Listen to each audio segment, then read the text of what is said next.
Evangelho, primeiro domingo do Advento. O Senhor esteja convosco, Ele está no meio de nós. Proclamação do Evangelho de Jesus Cristo, segundo São Marcos. Glória a vós, Senhor. Naquele tempo disse Jesus a seus discípulos: Cuidado, ficai atentos, porque não sabeis quando chegará o momento. É como um homem que, ao partir para o estrangeiro, deixou sua casa sob a responsabilidade de seus empregados, distribuindo a cada um sua tarefa. E mandou o porteiro ficar vigiando. Vigiai, portanto, porque não sabeis quando o dono da casa vem, à tarde, à meia-noite, de madrugada ou ao amanhecer, para que não suceda que, vindo de repente, ele vos encontre dormindo. O que vos digo a todos: vigiai. Palavra da salvação. Glória a vós, Senhor. Primeiro domingo do Advento, em nome do Pai, do Filho e do Espírito Santo. Amém. Queridos irmãos e irmãs, é com muita alegria que damos início a um novo ciclo do ano litúrgico com a abertura do Advento. Durante esse inteiro novo ano, nós teremos a companhia do Evangelho de São Marcos ao longo dos domingos. E veremos o testemunho de nosso Senhor Jesus Cristo e a narrativa da experiência dos discípulos e da história da Igreja, dos acontecimentos envolvendo a vida de nosso Senhor à luz do evangelista São Marcos. O Evangelho provavelmente foi escrito entre os anos 60 e 65 depois de Cristo, e o Evangelho de São Marcos tem, por assim dizer, quatro grandes partes, quatro grandes divisões que nós percorreremos pouco a pouco ao longo de todo o próximo ano litúrgico. E aqui está uma das belezas desse itinerário que estamos fazendo juntos. Estamos aos poucos conhecendo e mergulhando com maior profundidade na Palavra de Deus. E estamos tendo a chance de aprender mais sobre a revelação de nosso Senhor, mas não apenas aprender mais sobre a revelação, mas a desenvolver uma experiência de oração, uma experiência de fé à luz da Palavra.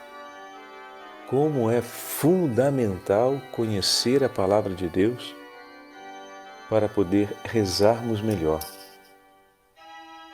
Como é fundamental que o nosso conhecimento e a nossa experiência de conhecer as coisas de Deus, de provar o contato com as coisas de Deus, alarga o desejo de amor no nosso coração e aumenta em nós o entusiasmo pela vida divina. Tudo isso está diretamente relacionado com o tema de hoje, apresentado na Santa Liturgia para esse primeiro domingo do Advento. Como o padre dizia, o Evangelho de Marcos tem, por assim dizer, essas quatro grandes partes. A primeira, chamada Prelúdio ou Abertura, que começa com a pregação de São João Batista a respeito do Messias, do Cordeiro de Deus, o batismo de Jesus e a experiência da tentação no deserto. Ainda no capítulo 1, o Senhor começa o seu ministério na Galileia. E são praticamente 7 capítulos do Evangelho dedicados a esse ministério do Senhor. A esse período onde ele realiza os sinais messiânicos e anuncia e se apresenta como Messias. Porém, aos poucos, a sua apresentação messiânica, a sua identidade messiânica não é claramente aceita e acolhida, seja pelas multidões, seja pelos seus discípulos. De certa forma, as pessoas vão vendo os sinais do Messias e ficam profundamente admiradas por tudo aquilo que Jesus realiza, mas não conseguem recolher no coração, em profundidade, o novo ensinamento do Senhor. Então Jesus, entre o capítulo 7 e 9, se retira em viagem pelas regiões pagãs. Tiro, Sidônia, a Decápole, a região de Cesareia de Filipe. E nesse caminho que, de certa forma, está conduzindo na direção de Jerusalém, acontece um momento muito importante em Cesareia de Filipe, quando Pedro realiza a profissão de fé. Essa experiência no Evangelho de Marcos é um divisor de águas. Os discípulos, fiéis seguidores do Senhor, o acompanham atentamente. Entretanto, também eles têm dificuldade de aceitar com clareza a identidade de Jesus. Curiosamente, Deus Pai, no início do Evangelho, reconhece a identidade de Jesus como Filho de Deus.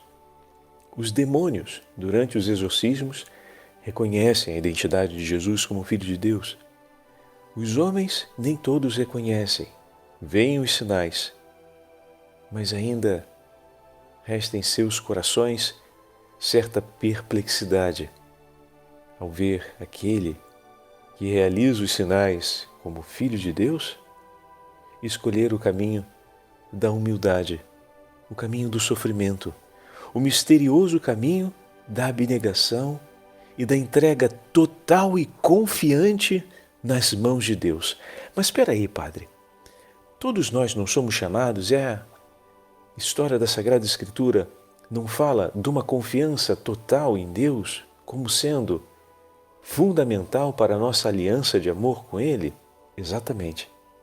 Mas vejam, meus irmãos, como é difícil viver uma confiança total em Deus. Por que, Padre, é difícil? Porque uma confiança total significa uma entrega total e real.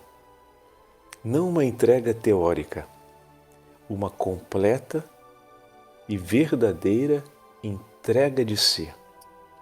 E esse será um dos temas do Evangelho de hoje.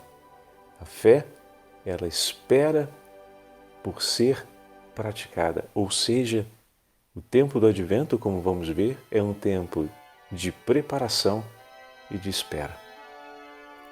Aqui tem um aspecto fundamental do Evangelho de São Marcos. Jesus confia inteiramente no Pai. E o seu caminho, o seu itinerário messiânico, marcado por inúmeros sinais e prodígios, marcados por milagres e acontecimentos extraordinários, parece que sofre uma progressiva incompreensão, mas o Senhor mantém o seu caminho. Apesar de toda a incompreensão, apesar da resistência dos homens em aceitar e acreditar naquilo que o Senhor realiza, o Senhor permanece seguindo em frente. O Senhor caminha sob uma esperança.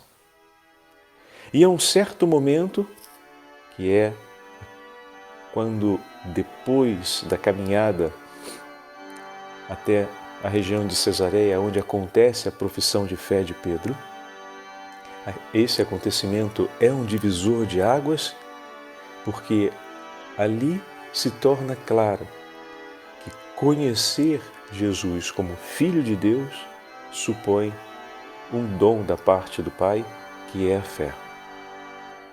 Supõe um ato de fé, uma adesão de fé que supera a capacidade do homem de entender.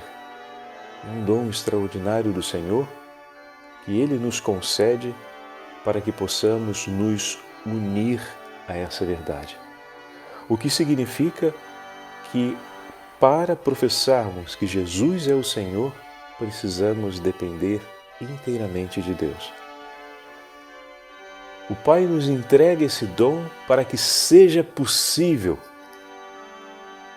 reconhecer e conhecer. E uma vez conhecendo, começa ali a minha adesão. Começa ali o meu ato de completa entrega ao Senhor. Deus me deu a graça de conhecer essa verdade. Deus me deu a graça de poder ter essa certeza. E a partir daqui, a minha vida inteira começa a se iluminar, começa a se orientar sob uma esperança. Começa a se orientar sob a luz dessa fé. Veja, meus irmãos e minhas irmãs, na vida de nosso Senhor, a partir desse momento da profissão de Pedro, segundo o Evangelho de Marcos, Jesus começa a ensinar e a orientar o seu discurso em relação a seus discípulos e a sua missão, todo ele na direção do Messias servo sofredor. Aquele que se entrega, aquele que confia, o seu modo de ser Messias. Ele anuncia que será perseguido e humilhado. E isso não o faz desistir de sua missão. Ele está declarando explicitamente que haverá uma demora para que os homens compreendam. De que acontecerão resistências, dificuldades. De certa forma, que esse tempo passa, que tudo nele se desgasta, mas que aquilo que o Senhor nos entregou, isso não passará. Ele confia e persevera, mesmo no sofrimento, mesmo na incompreensão, sofrendo aquilo que poderia significar uma completa ruína e fracasso em sua missão. Parece caminhar em muitos momentos como um fracassado, porque vai sendo conduzido em direção à cruz. Quanto mais fala do amor, parece ser menos amado. Quanto mais realiza atos de misericórdia, menos misericórdia encontra oferecida por Ele. Quanto mais entrega do seu coração, parece que menos corações estão dispostos a acolher o seu anúncio. Mas o Pai o glorificará na ressurreição pascal. O triunfo glorioso virá após esse caminho marcado por tanto sofrimento e por tanta rejeição. Ele caminha na abnegação e o triunfo virá depois, dado pelo Pai. Pois o Pai prometeu glorificá-lo. Deus confirma, de certa forma, aquilo que o homem vê, para que ele possa perseverar na revelação, no dom da fé que foi entregue. Se olharmos isso ao longo do Evangelho, vamos ver que em São João Batista prega a vinda do Cordeiro. E eis que a voz do céu, a voz do Pai confirma: eis meu Filho muito amado, escutai-o. Pedro professa a sua fé no ponto médio do Evangelho, na região de Cesareia de Filipe. E na transfiguração, o Pai confirma de maneira extraordinária aquilo que inspirou no coração de Pedro. Deus vem, meus irmãos, ao longo da nossa história, confirmar o dom da fé que Ele nos entregou, para que possamos perseverar na esperança, renovar a esperança na palavra do Senhor e dessa forma fazer memória perene do amor de Deus por nós, desejando amá-lo como Ele nos amou e praticando o amor como Ele nos ama. Se entramos agora na meditação do Evangelho de hoje e alargamos a partir dos textos bíblicos que recebemos, olha como é consolador o texto de Isaías que podemos ouvir hoje na primeira leitura da Santa Missa. Ah, se rompesses os céus e descesses! Esse era o anseio do coração do profeta em relação a Deus. Isaías teve no coração esse anseio. Nós temos na nossa vida essa certeza. O Senhor cumpriu aquilo que o coração do profeta tanto desejou. O céu se abriu e ele veio estar no meio de nós. O Eterno veio habitar no meio de nós. Ele veio estar conosco. O céu se abriu e no seio virginal de Maria, o Verbo se fez carne e em Cristo Jesus o Pai nos abraçou. Isaías fala hoje na primeira leitura: Tu és nosso Pai. E esse Pai, meus irmãos, nos abraça e nos toma para si. Nos chama de filhos. Em Cristo, Filho do Deus Altíssimo, o amaremos com um verdadeiro coração filial. Por isso, quando falamos que somos filhos de Deus, verdadeiramente o somos. Não se trata de uma ideia, mas de uma verdade. Por nos entregar seu Filho, o Pai nos ensina, Deus nos mostra que nos ama com um coração de Pai. E é através do amor e do coração de Jesus que poderemos amar Deus como Deus merece ser amado e poderemos viver uma relação de amor com o Senhor, capaz de edificar a nossa vida e completar a nossa alma. Qual Deus nos amou tanto assim? Ele nos chama, como vai continuar dizendo o profeta, para voltarmos ao caminho da vida, pois somos obra de suas mãos. Existe uma vida divina que não é passageira e que acolhemos pela fé. Veja, aquilo que para o profeta era esperança, para nós é certeza em Cristo Jesus. Nós temos uma certeza. Deus nos ama e estamos chamados a viver uma vida divina.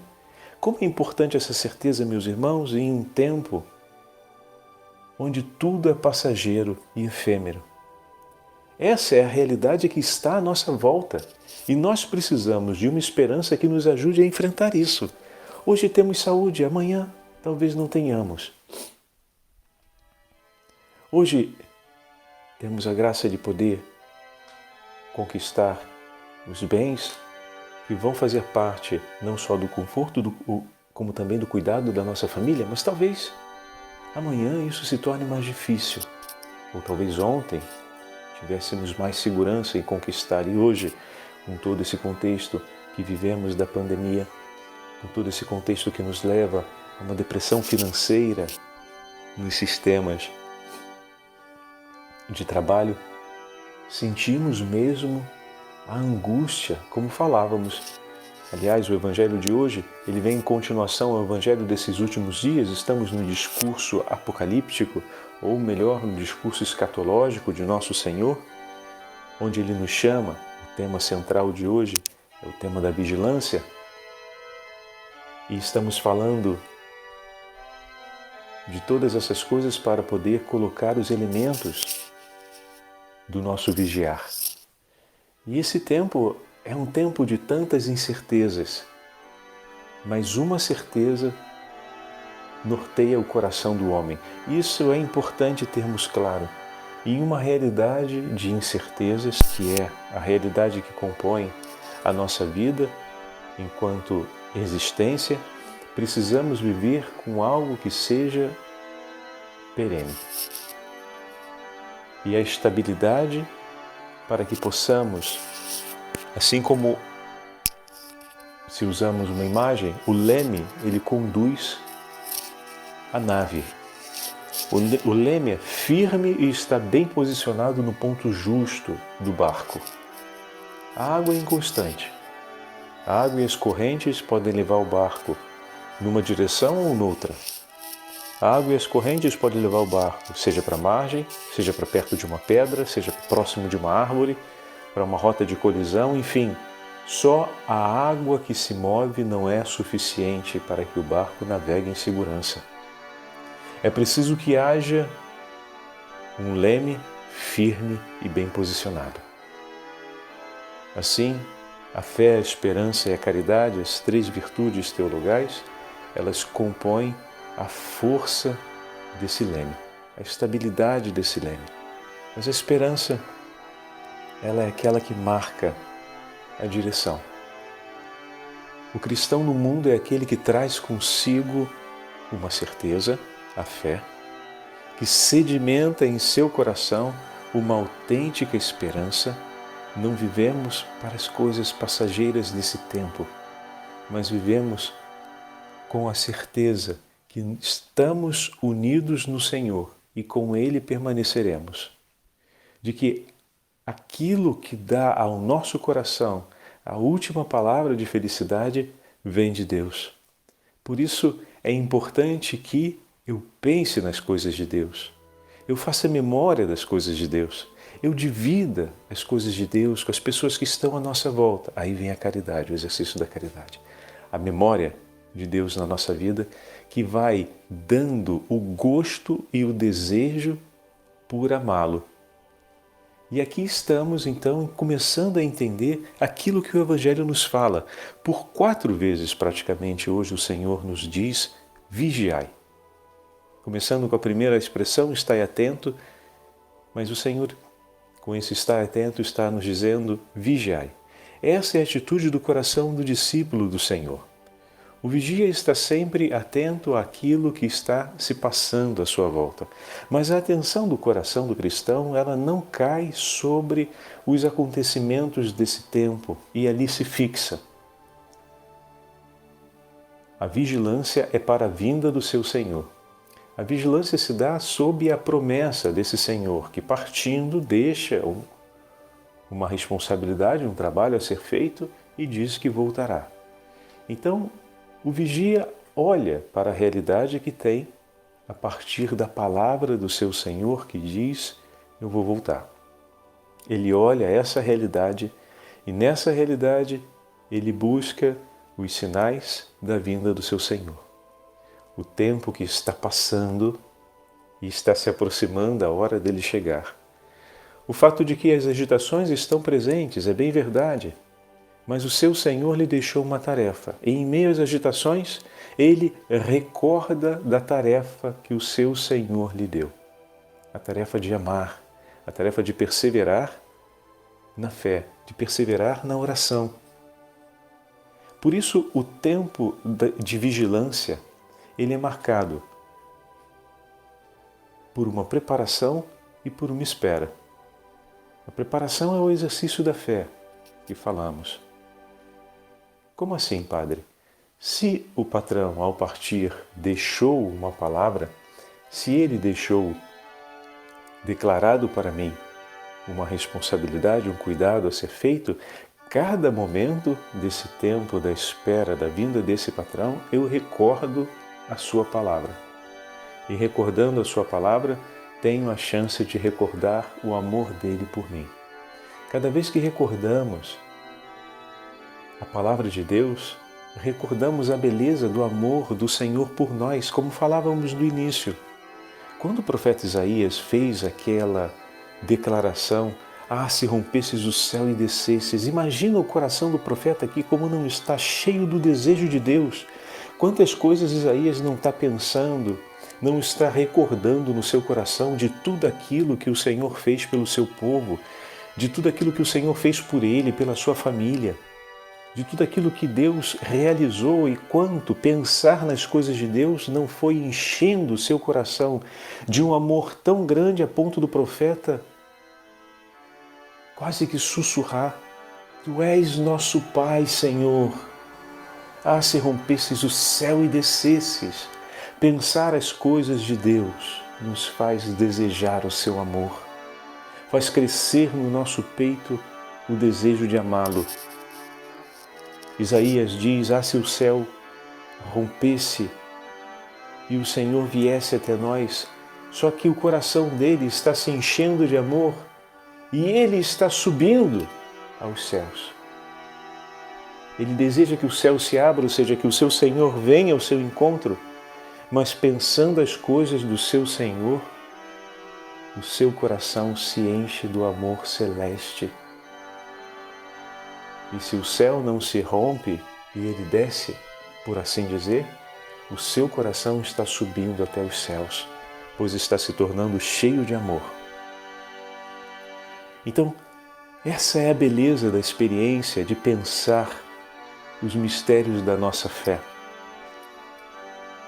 Ao mesmo tempo, se pegamos agora aquilo que o padre comentou no início sobre o Evangelho de Marcos, esse momento divisor de águas da profissão de fé de São Pedro,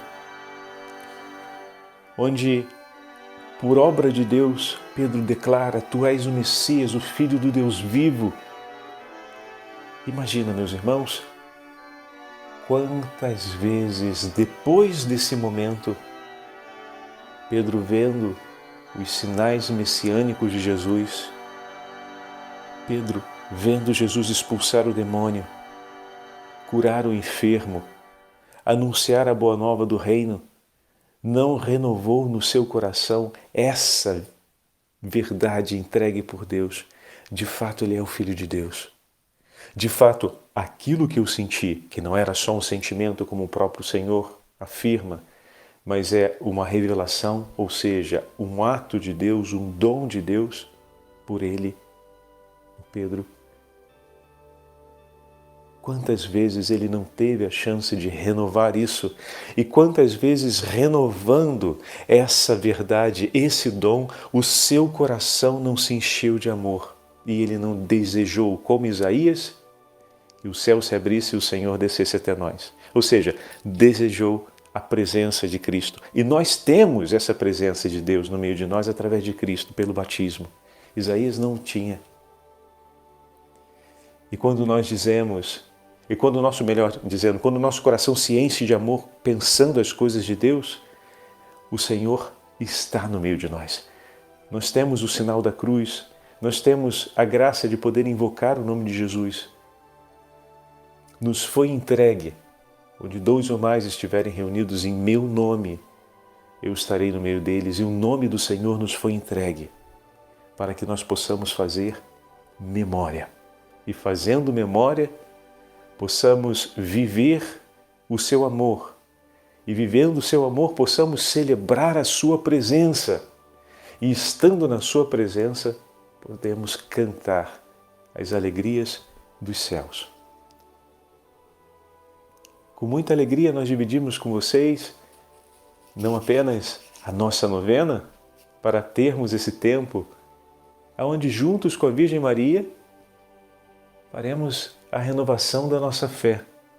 Recordaremos o amor prodigioso de Deus por nós, preservando a Virgem Maria de todas as marcas do pecado e concedendo a ela todos os dons, a máxima potência e expressão, para que aquela que entregaria a humanidade do Verbo de Deus, a entregasse plena de graças.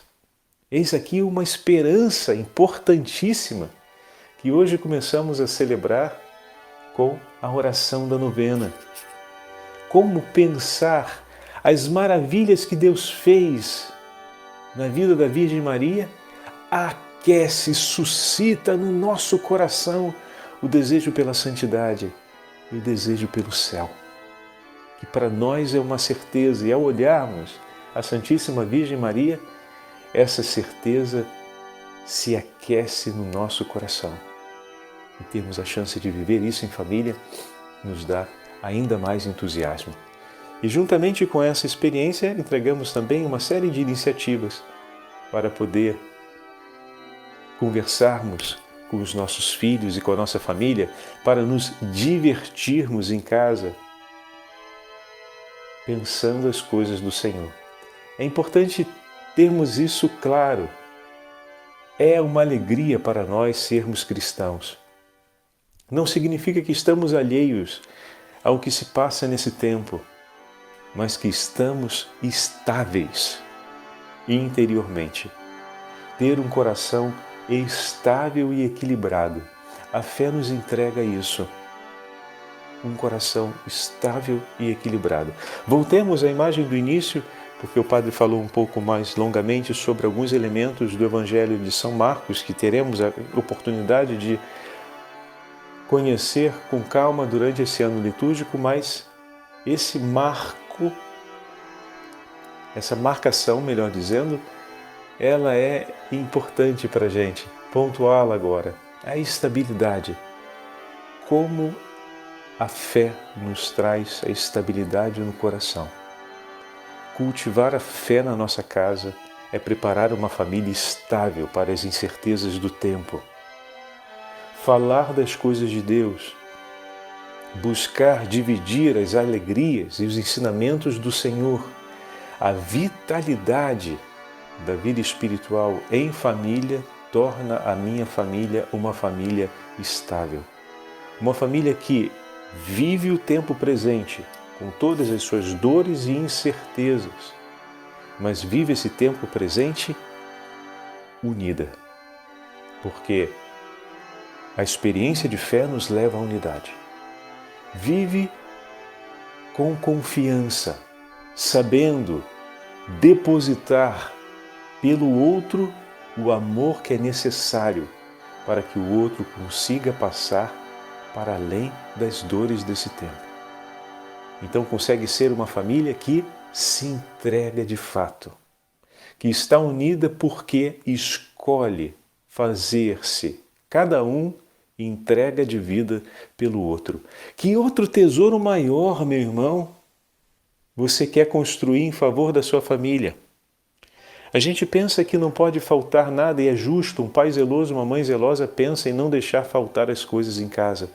Mas a primeira coisa que não deve faltar na nossa casa é uma verdadeira esperança, uma verdadeira experiência de fé praticada que nos leve a vivermos em unidade e com um coração estável, com um coração forte o suficiente para escolher amar o outro ao ponto de se entregar por ele. Esse é o tesouro que nos espera em família. E essa é uma das alegrias que vamos construir juntos nesse tempo do Advento. Vigiai, diz o Senhor, para que o nosso coração permaneça sempre na alegria da certeza que o Senhor vem para permanecer conosco. O Senhor esteja convosco, Ele está no meio de nós. Pela intercessão da Santíssima Mãe de Deus, abençoe-vos o Deus Todo-Poderoso, Pai, Filho e Espírito Santo.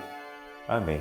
E hoje começamos juntos a nossa novena à Imaculada. Cada dia estaremos enviando o áudio. Muitas pessoas já sinalizaram a alegria de poder receber a novena com o áudio e dessa forma acompanhar, vendo as imagens e ouvindo o áudio da novena.